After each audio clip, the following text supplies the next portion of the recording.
Hello everyone, आज की video में हम प्रश्नावली 2.3 के सवाल करने वाले हैं। पहला सवाल है, बताइए कि निम्नलिखित बहुपदों में से किस बहुपद का एक गुणनखंड x+1 है। देखिए, इसमें हमें 4 सवाल दिए गए हैं। x+1 ये इसका गुणनखंड है या नहीं, इसका किस तरह से पता लगाएंगे। x का मान निकाल लेंगे। x का मान x+1 बराबर 0, तो x का मान -1 आया। और जहाँ पर x हमें दिखाई दे रहा है वहाँ पर हम x का मान रख देंगे। अगर इस बहुपद का मान 0 आता है तो यह एक गुणनखंड होगा बहुपद का, और अगर 0 नहीं आता है तो गुणनखंड नहीं होगा। ठीक है, चलिए पहला सवाल करते हैं। ये बहुपद हमें दिया गया है और x+1 को हम बराबर 0 करेंगे और x बराबर आ गया हमारे पास -1। इस x का मान इस बहुपद में रख देंगे। p-1 बराबर x -1 क्यूब प्लस -1 का स्क्वायर प्लस -1 प्लस 1। ठीक है, तो यहाँ पर -1 को हल करेंगे तो -1 ही आएगा, इसका क्यूब करेंगे तो, और यहाँ पर -1 का स्क्वायर करेंगे तो प्लस का 1, प्लस माइनस गुणा करेंगे तो माइनस हो जाएगा, और -1 और प्लस 1। ठीक है, देखिए -1 प्लस 1 0, -1 प्लस 1 0, तो हमारे पास 0 प्राप्त हुआ। इसका मतलब x+1 इस बहुपद का एक गुणनखंड है। हम यहाँ लिख देंगे x+1 इस बहुपद x³ plus x² plus x+1 का एक गुणनखंड है। चलिए इसका दूसरा सवाल करते हैं।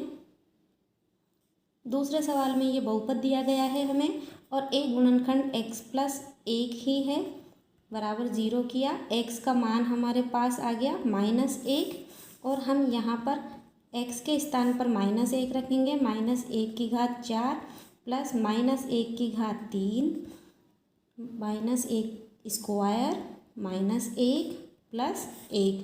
इसको हल करेंगे। -1⁴ है तो प्लस का 1 आ जाएगा। यहाँ पर क्यूब करेंगे -1 का तो -1 ही आएगा, प्लस -1 का स्क्वायर करेंगे प्लस 1 आएगा, और प्लस माइनस गुणा होके -1 प्लस 1। ठीक है, अब इसको हम हल करेंगे तो देखिए 1 - 1 0, 1 - 1 0, बचा 1, तो यहाँ पर आ रहा है 1 जो कि 0 के बराबर नहीं है।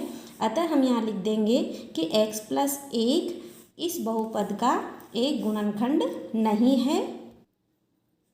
x+1 बहुपद का एक गुणनखंड नहीं है, यही हमारा आंसर है। तीसरे सवाल में हमें यह बहुपद दिया गया है और इसमें भी हमें x+1 गुणनखंड बताना है, तो बराबर 0 किया। x बराबर -1 आया और x के स्थान पर हम सभी जगह पर यहाँ पर -1 रखेंगे।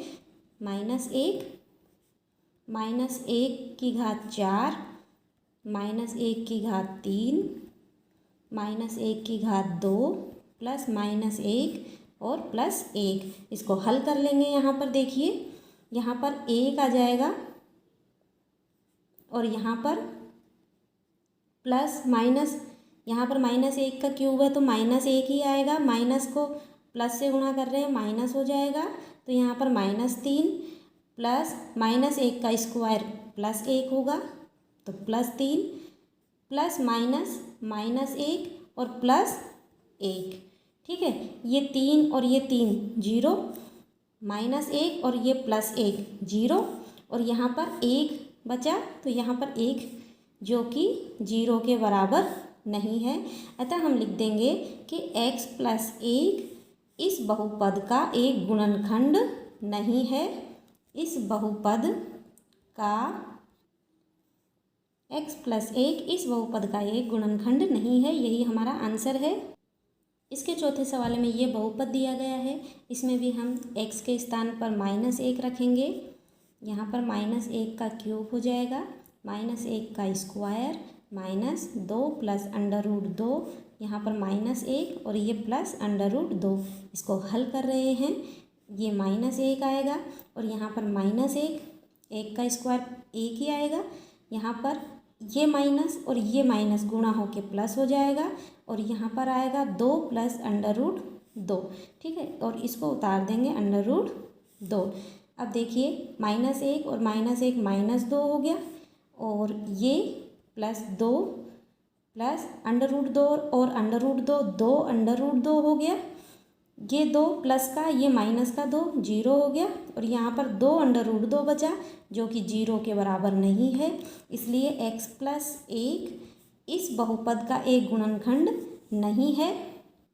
क्वेश्चन नंबर 2 है, गुणनखंड प्रमेय लागू करके बताइए कि निम्नलिखित स्थितियों में से प्रत्येक स्थिति में gx px का एक गुणनखंड है या नहीं। ये px हमें बहुपद दिया गया है और gx के लिए हमसे पूछा गया है कि gx इसका एक गुणनखंड है या नहीं। तो हम x प्लस 1 बराबर 0 करेंगे, x का मान जो आया उसको इसमें रखेंगे। अगर हमें इसका मान 0 प्राप्त होता है तो गुणनखंड होगा, और अगर 0 प्राप्त नहीं होता है तो गुणनखंड नहीं होगा। दूसरा सवाल दिया गया है, ये px बहुपद दिया गया है और पूछा गया है कि x प्लस 1 इसका एक गुणनखंड है या नहीं। तो देखिए इसको हम बराबर 0 करेंगे, तो x प्लस 1 बराबर 0। तो x का मान हमारे पास आ जाएगा -1। यहाँ पर -1 रखेंगे x के स्थान पर, -1 की घात 3 -1 की स्क्वायर -2x, x के स्थान पर -1 -1। ठीक है, अब देखिए 2 -1 का क्यूब करेंगे तो -1 ही आएगा, -1 का स्क्वायर 1 ही आएगा। -2 को -1 से गुणा करेंगे, माइनस माइनस प्लस, और 2 एकम 2 -1, 2 एकम 2 माइनस के 2 प्लस 1 प्लस 2 -1। ठीक है, -2 प्लस का 2 0 हो गया, और प्लस का 1 और -1 0 हो गया। तो यहाँ पर 0 आया। तो हमारे पास इस बहुपद का मान x बराबर -1 रखने पर 0 आ रहा है, तो x प्लस 1, तो ये जो gx हुआ ये इस बहुपद का एक गुणनखंड होगा। तो हम यहाँ लिख देंगे, गुणनखंड प्रमेय के अनुसार gx बराबर x प्लस 1 बहुपद का एक गुणनखंड है, का एक गुणनखंड है। ठीक है, यही हमारा आंसर है। दूसरे सवाल में ये बहुपद दिया गया है, x प्लस 2 एक गुणनखंड है या नहीं पूछा गया है। तो x प्लस 2 बराबर 0, x का मान -2 आया, और यहाँ पर हम x के स्थान पर -2 लिख देंगे, +3 -2 प्लस 1। इसको हल कर लेंगे, जैसे -2 इसकी घात 3 लगी हुई है तो हमारे पास माइनस का 8 आ जाएगा, और प्लस -2 का स्क्वायर करेंगे तो 4 आएगा, 4 को 3 से गुणा करेंगे तो 12, प्लस माइनस माइनस 3 दूनी 6 और प्लस 1। ठीक है, -8 और यहाँ पर है -6, दोनों को जोड़ देंगे, माइनस के 14 हो गए, 12 और 1 13 हो गए, -14 प्लस 13 तो आ जाएगा -1 जो कि 0 के बराबर नहीं है। अतः x प्लस 2 इस बहुपद का एक गुणनखंड नहीं है। गुणनखंड प्रमेय के अनुसार gx बराबर x प्लस 2 बहुपद का एक गुणनखंड नहीं है, यही हमारा आंसर है। ये तीसरा सवाल का बहुपद है जिसमें हमसे पूछा गया है x माइनस 3 इसका एक गुणनखंड है या नहीं बताना है। तो देखिए x माइनस 3 बराबर 0 किया, और x का मान हमारे पास आ गया 3। ठीक है, इस x का मान हम इसमें रख देंगे, तो यहाँ पर 3 की घात 3 -4 3 स्क्वायर प्लस 3 और यहाँ पर प्लस 6। इसको हल कर लेंगे, 3 की घात 3 है तो यहाँ पर 27 आ जाएगा, -3 स्क्वायर 9 आया, 9 को 4 से गुणा किया 36 आ गया, प्लस 6 और 3 को जोड़ेंगे तो 9 आ जाएगा, 27 9 36 -36 बराबर 0 आया। अतः x माइनस 3 इस बहुपद का एक गुणनखंड है। गुणनखंड प्रमेय के अनुसार gx बराबर x माइनस 3 बहुपद का एक गुणनखंड है, यही हमारा आंसर है। क्वेश्चन नंबर 3 है, k का मान ज्ञात कीजिए जबकि निम्नलिखित स्थितियों में से प्रत्येक स्थिति में x माइनस 1 px का एक गुणनखंड हो। यहाँ पर 4 सवाल दिए गए हैं और हमसे पूछा गया है कि जो ये px बहुपद दिया गया है इसमें एक k का मान हमें ज्ञात करना है और प्रत्येक स्थिति में x माइनस 1 बहुपद px का एक गुणनखंड हो। ये बहुपद दिया गया है और हमसे k का मान पूछा गया है और दिया गया है कि प्रत्येक स्थिति में x माइनस 1 इस बहुपद का एक गुणनखंड है। तो x माइनस 1 बराबर 0 करेंगे और x का मान आया 1। तो अगर हम x का मान 1 रखते हैं यानी p1 तो हमारे पास 0 आना चाहिए, तभी जाके x माइनस 1 इसका एक गुणनखंड होगा। तो यहाँ पर हम इस वाले बहुपद में x के स्थान पर 1 रखेंगे और बराबर में करेंगे 0। तो देखिए p1 तो यहाँ पर मान रख देंगे 1 स्क्वायर x के स्थान पर प्लस x 1 प्लस k बराबर में 0। 1 का स्क्वायर 1 प्लस k बराबर 0। यहाँ पर 1 और 1 2 हो गया प्लस k बराबर 0। k का मान ज्ञात करना है, k यहीं रहेगा, 2 का पक्षांतरण कर देंगे -2 हो गया और ये k का हमारे पास मान आ गया। यही हमारा आंसर है, उत्तर है। ये दूसरा सवाल है जिसमें ये बहुपद दिया गया है और प्रत्येक स्थिति में x माइनस 1 px का एक गुणनखंड है। तो यहाँ पर भी p1 बराबर 0 होना चाहिए। तो यहाँ पर इस वाले बहुपद में हम x के स्थान पर 1 रख रहे हैं। देखिए 2 1 का स्क्वायर प्लस k 1 प्लस √2 बराबर 0।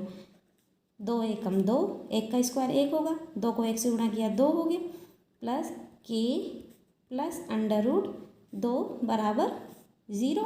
अब देखिए यहाँ पर k का मान हमें ज्ञात करना है तो पक्षांतरण करेंगे तो माइनस, ये भी प्लस का है ये भी प्लस का है तो माइनस के हो जाएंगे। तो हम इसको -2 प्लस √2 लिख देंगे और यही हमारा k का मान है, यही हमारा आंसर है। तीसरे सवाल में ये बहुपद दिया गया है और इसमें भी हमसे x माइनस 1 इसका एक गुणनखंड है या नहीं यही पूछा गया है। तो x माइनस 1 को बराबर 0 किया तो x का मान 1 आया। तो यहाँ पर p1 बराबर 0 होना चाहिए। तो इस बहुपद में हम x के स्थान पर 1 रख रहे हैं तो k 1 स्क्वायर माइनस √2 1 प्लस 1 बराबर 0। k माइनस √2 प्लस 1 बराबर 0। तो हमें k का मान ज्ञात करना है तो k को यहीं रहने देंगे और सबको पक्षांतरण करके इधर लेके जाएंगे। ये माइनस का था प्लस का हो जाएगा, ये माइनस का हो जाएगा -1 और ये k का मान हमारे पास आ गया। यही हमारा आंसर है, उत्तर है। ठीक है। चौथा सवाल में ये बहुपद दिया गया है और x माइनस 1 इसका एक गुणनखंड है।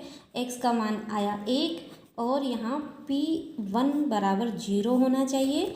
तो x के स्थान पर 1 रख देंगे, k 1 का स्क्वायर -3 1 प्लस k बराबर 0।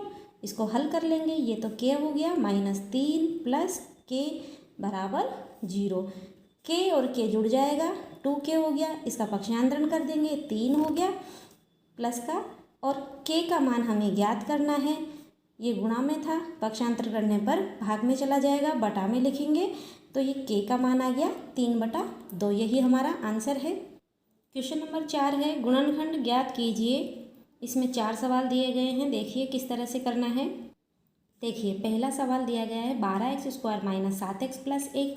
एक्स स्क्वायर का गुणांक है 12 और अचर पद है 1। 12 को 1 से गुणा किया, 12 एकम 12 आया।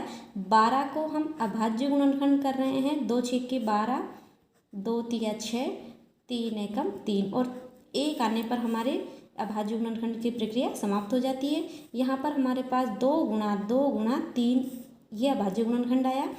इनको हम इस तरह से अरेंज करेंगे कि हमारे पास मध्य पद आ जाए जोड़ने या घटाने पर। अब जोड़ेंगे या घटाएंगे इसका निर्धारण अचर पद का चिन्ह करता है। यहाँ पर प्लस है मतलब हम जोड़ेंगे और जोड़ने के लिए समान चिन्ह होने चाहिए। तो यहाँ पर देखिए 2 दूनी 4 माइनस का और ये यहाँ पर माइनस का 3 समान चिन्ह आपस में जुड़ जाते हैं और चिन्ह वही आता है तो -7 हो जाएगा।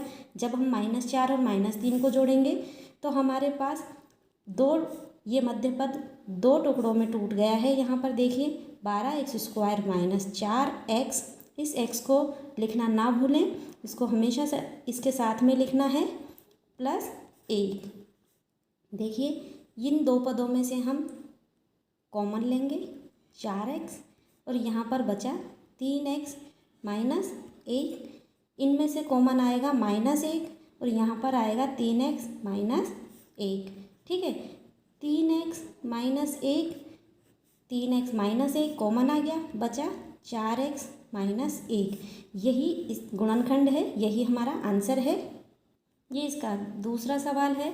2x² plus 7x plus 3, x² का गुणांक 2 है और अचर पद है 3, 2 तिया 6 हुआ और हमें मध्य पद लाना है 7। तो अगर हम 6 एकम 6 करते हैं तो देखो 2 तिया 6, 6 भी आ रहा है और 6 और 1 7 भी हो रहा है। तो ये आसानी से हम इसको मध्य पद को दो भागों में विभक्त कर पा रहे हैं। 2x² plus 6x plus x plus 3। देखिए इन दोनों में से कॉमन आ जाएगा 2x, x प्लस 3। यहाँ पर इन दोनों में से कुछ भी कॉमन नहीं है तो 1 कॉमन आएगा, x plus 3, x plus 3 common ले लिया। ठीक है, बचा 2x प्लस 1 और यही हमारा गुणनखंड है, यही आंसर है। इसका तीसरा सवाल दिया गया है। यहाँ पर देखिए x² का गुणांक 6 है और यहाँ पर अचर पद 6 है। 6 को 6 से गुणा करेंगे तो 36 आया और 36 का जब अभाज्य गुणनखंड करेंगे तो हमारे पास 2 नाम 18, 3 तिया 9 और 3 एकम 3। हमारे पास 2 गुणा 2 गुणा 3 गुणा 3 आया। ठीक है, इनको इस तरह से दो भागों में विभक्त करेंगे या अरेंज करेंगे जिससे हमारे पास 5 आ जाए। अब जोड़ेंगे या घटा के करेंगे तो देखिए यहाँ पर अचर पद का चिन्ह माइनस है तो हम घटाएंगे, इसका मतलब एक दोनों चिन्ह विपरीत हो सकते हैं दोनों भागों के। देखिए 2 दूनी 4 और यहाँ पर 3 तिया 9, तो यहाँ पर ये माइनस का ले लेंगे और ये प्लस का ले लेंगे तो हमारे पास 9 माइनस 4 प्लस 5 आ जाएगा। दो भागों में विभक्त हो गया। 6x² plus 9x minus 4x minus 6, इन दोनों में से कॉमन आएगा 3x, यहाँ पर 2x प्लस 3, इन दोनों में से कॉमन लेंगे माइनस के 2, अंदर बचा 2x प्लस 3। देखिए ये और ये समान है, कॉमन आ गया 2x प्लस 3 और यहाँ पर 3x माइनस 2 बचा जो कि गुणनखंड है और यही इसका आंसर है। चौथा सवाल, इसके गुणनखंड करने हैं। x² का गुणांक 3 है, अचर पद 4 है, 3 चौक 12 हुए। अभाज्य गुणनखंड करेंगे, 2 छिक्की 12, 2 तिया 6 और 3 एकम 3, 2 गुणा 2 गुणा 3 आया। इनको इस तरह से अरेंज करेंगे कि मध्य पद के दो भागों में विभक्त हो जाए। ठीक है, और घटाएंगे या जोड़ेंगे इसका पता अचर पद का चिन्ह बताएगा। यहाँ पर माइनस है मतलब घटाएंगे, यानी 2 दूनी 4, 3 विपरीत चिन्ह होने चाहिए दोनों के ही, तो यहाँ पर -4 और 3 प्लस का ले लेंगे। तो देखिए 3x² minus 4x plus 3x minus 4, x common आया, 3x minus 4 plus 1, 3x minus 4, 3x minus 4, 3x minus 4 common ले लेंगे, 3x माइनस 4, x प्लस 1 बचा और यही हमारा आंसर है। गुणनखंड ज्ञात कीजिए। इसके सवाल और अच्छे से आपको समझने के लिए 2 वीडियो और बनाए हुए हैं। छोटे छोटे वीडियो है द्विघात समीकरण के शून्य ज्ञात करने वाले, तो आप उनको भी ज़रूर देख लें जिससे चिन्हों की गलतियां नहीं होगी और चिन्हों की समझ आप में अपने आप विकसित हो जाएगी। आज का वीडियो कैसा लगा मुझे कमेंट में ज़रूर बताएं और जो यहाँ नए हैं चैनल को सब्सक्राइब ज़रूर करें, वीडियो को लाइक करना ना भूलें। हंसते रहिए, मुस्कुराते रहिए और पढ़ते रहिए गणित। इसका 5वां सवाल करेंगे अगले वीडियो में। Thanks for watching, bye bye.